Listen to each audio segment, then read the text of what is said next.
ആരിഫ്, നമ്മുടെ നാടിന് ഇത് എന്തു പറ്റി? ഹിന്ദു മുസ്ലിം ധ്രുവീകരണം പറയാം.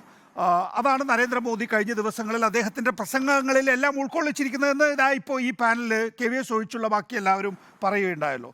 രാമക്ഷേത്രം ഞങ്ങളാണ് നിർമ്മിച്ചത്, ഇന്ത്യ ബ്ലോക്ക് അതിനെ താഴിടാനാണ് ശ്രമിക്കുന്നത്. നോക്കൂ, ഒരു മതബിംബം ഉയർത്തിക്കാണിച്ച് തെരഞ്ഞെടുപ്പ് ഫൈറ്റ് ചെയ്ത ആരിഫ്, താങ്കൾക്കറിയാലോ ആ തെരഞ്ഞെടുപ്പ് റദ്ദാക്കാൻ കഴിയും നമുക്ക് നമ്മുടെ ഭരണഘടനാ അധികാരമുള്ള കോടതികൾക്ക്. അവിടെയാണ് രാമക്ഷേത്രം ഞങ്ങളാണ് നിർമ്മിച്ചത് എന്നും ഇന്ത്യ ബ്ലോക്ക് അതിനെ താഴിടാനാണ് ശ്രമിക്കുന്നതെന്നും പറയുന്നത്. മുസ്ലിം വിദ്വേഷ പ്രസംഗത്തിന് കയ്യും കണക്കുമില്ല ആരിഫെ. എന്തു പറ്റി നമ്മുടെ നാടിന്?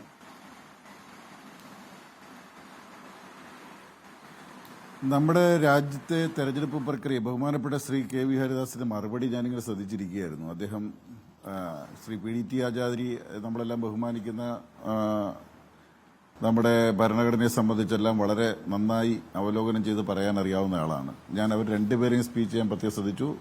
ശ്രീ ജിൻഡോടെ സംസാരിച്ചു. അതല്ല, ഞാൻ വിചാരിച്ചത് അദ്ദേഹം PDT ആചാര്യ അദ്ദേഹത്തിന്റെ ആശങ്ക പങ്കുവച്ചത് ഇത്തരത്തിലുള്ള ഹെയ്റ്റ് സ്പീച്ചുകളെല്ലാം തന്നെ നമ്മുടെ ജനാധിപത്യ പ്രക്രിയയെ, ഫ്രീ ആൻഡ് ഫെയർ ഇലക്ഷനെ എല്ലാം അട്ടിമറിക്കുന്ന, നമ്മുടെ രാജ്യത്തെ മതധ്രുവീകരണത്തിലേക്ക് നയിച്ച്, മതഭ്രാന്തിലേക്ക് നയിച്ച്, വലിയ കലാപങ്ങളിലേക്കടക്കം എത്തിക്കാൻ കഴിയുന്ന രൂപത്തിലേക്കുള്ള വലിയ തോതിൽ അതിനെ പ്രൊമോട്ട് ചെയ്യുന്ന രീതിയിലാണ് ഇന്ത്യയുടെ പ്രധാനമന്ത്രി പ്രസംഗിച്ചുകൊണ്ടിരിക്കുന്നത്. ഒരു കയ്യും കണക്കുമില്ല. ശ്രീ നികേഷിന്റെ ഭാഷ തന്നെ കടമെടുത്താൽ കയ്യും കണക്കുമില്ലാതെ ഉള്ള വിദ്വേഷ പ്രസംഗങ്ങൾ ഒന്നിനു പുറകെ ഒന്നായി നടത്തിയിട്ടും വെറും നോക്കുകുത്തി പോലെ നമ്മുടെ ഇലക്ഷൻ കമ്മീഷൻ ഇരിക്കുന്നത് എന്തുകൊണ്ടാണ് എന്നാണ് നമ്മുടെ ഇന്നത്തെ ഡിബേറ്റിന്റെ ചർച്ചാ വിഷയം. ആ വിഷയത്തെക്കുറിച്ച് ഒരക്ഷരം പോലും ബഹുമാനായ ശ്രീ ഹരിദാസ് പറഞ്ഞില്ല. ഇലക്ഷൻ കമ്മീഷൻ ഇതെല്ലാം നമ്മുടെ ജനാധിപത്യ പ്രക്രിയയിൽ ഞാനും നിങ്ങളുമെല്ലാം ഒരേ രക്തമാണ്. നമ്മൾ ഈ പ്രക്രിയയിലെല്ലാം അഭിമാനം കൊള്ളുന്നു. എന്തായാലും ഇലക്ഷനൊക്കെ കഴിഞ്ഞിട്ട് വരട്ടെ, വിധി വരട്ടെ, ആ വിധിയുടെ അടിസ്ഥാനത്തിൽ നമുക്ക് തീരുമാനമെടുക്കാം എന്നൊക്കെ പറഞ്ഞ് ഒഴിയേണ്ട ഒരു ഘട്ടമാണോ ഇത്? ഇങ്ങനെ വന്നാൽ ഇത് തീ പിടിപ്പിക്കുകയാണ്. നമ്മൾ ഇവിടെ കൊണ്ട് അവസാനിക്കുന്നില്ല. ഇത് നമ്മുടെ രാജ്യത്തെ ജനങ്ങൾക്കിടയിൽ വിതറുന്ന ഈ വിദ്വേഷം എവിടെ ചെന്ന് അവസാനിക്കും? പരസ്പരം സ്നേഹിക്കേണ്ട നമ്മുടെ സഹജീവികളെ ഏതർത്ഥത്തിലും ഇല്ലാതാക്കാൻ ഇവിടുത്തെ ജനാധിപത്യ പ്രക്രിയയെ തന്നെ ഉപയോഗപ്പെടുത്തുകയാണ് ചെയ്തുകൊണ്ടിരിക്കുന്നത്.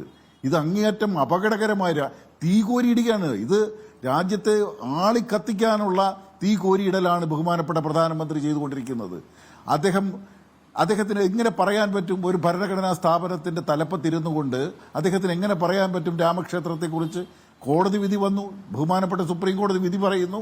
ആ വിധിയുടെ അടിസ്ഥാനത്തിൽ രാമക്ഷേത്ര പിന്നെ കമ്മിറ്റിക്ക് അനുകൂലമായിട്ട് ഭൂമി കൊടുക്കുന്നു.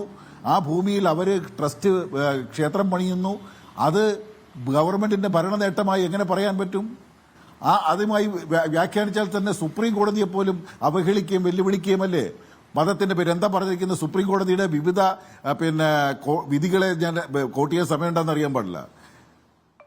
Section 123(3) of the Representation of the People Act 1951 bars the promotion of or attempt to promote feeling of enmity or hatred between different classes of citizens of India on grounds of religion, race, caste, community or language by a candidate or his agent or any other person with the consent of a candidate or his election agent for the furtherance of the prospects of the election of that candidate or for prejudicially affecting the election of any candidate. Supreme കോടതി വളരെ കൃത്യമായി പറയുകയാണ്. 2017 chief justice of ഇന്ത്യയുടെ justice താക്കൂറിന്റെ വിധിയുണ്ട്. അദ്ദേഹത്തിന്റെ verdict നോക്കുക. The constitution forbids the state from mixing religion with politics. അദ്ദേഹത്തിന് വളരെ പ്രശസ്തമായ 2017 വിധിയാണ്. Mixing the religion with politics. The state being secular in character will not identify itself with anyone of the religion or religious denominations. എന്താ കൃത്യമായി പറയല്ലേ? ഇതിനെയെല്ലാം supreme കോടതിയെയും അതുപോലെ രാജ്യത്ത് നിലനിൽക്കുന്ന ജനാധിപത്യ വ്യവസ്ഥയെയും എല്ലാം ലംഘിച്ചുകൊണ്ട് എന്തും പറഞ്ഞുകൊണ്ട് 4 വോട്ട് പിടിക്കാൻ വേണ്ടി രാജ്യത്തിന് തീടുകയല്ലേ അദ്ദേഹം ചെയ്യുന്നത്? എന്തേ അദ്ദേഹത്തിന്റെ 10 വർഷത്തെ ഭരണ നേട്ടം പറഞ്ഞില്ല? അദ്ദേഹത്തിന്റെ ഗ്യാരണ്ടിയെ കുറിച്ച് അദ്ദേഹം പറഞ്ഞുകൊണ്ടിരുന്നത് ആ ഗ്യാരണ്ടിയിൽ നിന്ന് മാറുന്നതിനാണ്. അവിടെ ഉറച്ചു നിൽക്കണ്ടേ?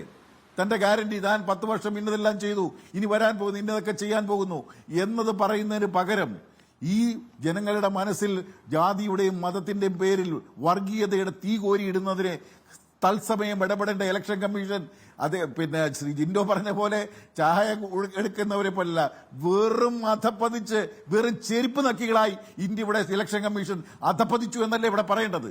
ആ പറയാനുള്ള ആർജവും ബഹുമാനപ്പെട്ട ശ്രീ ഹരിദാസ് കാണിക്കണ്ടേ? അപ്പോഴല്ലേ നമ്മുടെ ജനാധിപത്യ പ്രക്രിയ അദ്ദേഹം സ്വപ്നം കാണുന്ന പോലെ, അദ്ദേഹം പ്രസ്താവിച്ച പോലെ, അദ്ദേഹം ആഗ്രഹിക്കുന്ന പോലെ ജനാധിപത്യ പ്രക്രിയയിൽ നമുക്കെല്ലാം അഭിമാനം കൊള്ളാനും ആ രക്തത്തിൽ നമ്മളെല്ലാം ഊറ്റം കൊള്ളാനും നമുക്ക് പറ്റത്തുള്ളൂ. പക്ഷെ അതിനെക്കുറിച്ച് അദ്ദേഹം ഒരു അക്ഷരം മിണ്ടിയില്ല. ഇന്ന് ഇലക്ഷൻ കമ്മീഷന് അധപ്പതിച്ചിരിക്കുന്നത്, ഞങ്ങൾ പാർലമെന്റിൽ ഇലക്ഷൻ കമ്മീഷന്റെ ഘടനയെ സംബന്ധിച്ച് മാറ്റിയത് ഞങ്ങളെല്ലാം വ്യത്യസ്ത അഭിപ്രായം പറഞ്ഞ് വോട്ട് രേഖപ്പെടുത്തിയവരാണ്. ആ വോട്ടിനിട്ട് തള്ളിക്കൊണ്ടാണ് പിന്നെ ഇലക്ഷൻ കമ്മീഷന്റെ ഘടനയെ മാറ്റിക്കൊണ്ട് ഇലക്ഷൻ എടുത്തപ്പോഴത്തേക്ക് പപ്പറ്റുകളെ കൊണ്ടുവന്ന് വെച്ച് ഇലക്ഷൻ നടത്താനുള്ള ശ്രമം നടത്തിക്കൊണ്ടിരിക്കുന്നത്. ആ നടത്തിക്കൊണ്ടിരിക്കുന്നതിന്റെ ഭാഗമായിട്ട് നരേന്ദ്രമോദി പ്രസംഗിച്ചാൽ BJPയുടെ പ്രസിഡന്റിനാണ് നോട്ടീസ് അയക്കേണ്ടത്? BJPയുടെ പ്രസിഡന്റാണ് നോട്ടീസ്? വളരെ പ്രധാനപ്പെട്ട ചോദ്യങ്ങളാണ്. ദയവായി തുടരുക ശ്രീ മാരിഫ്.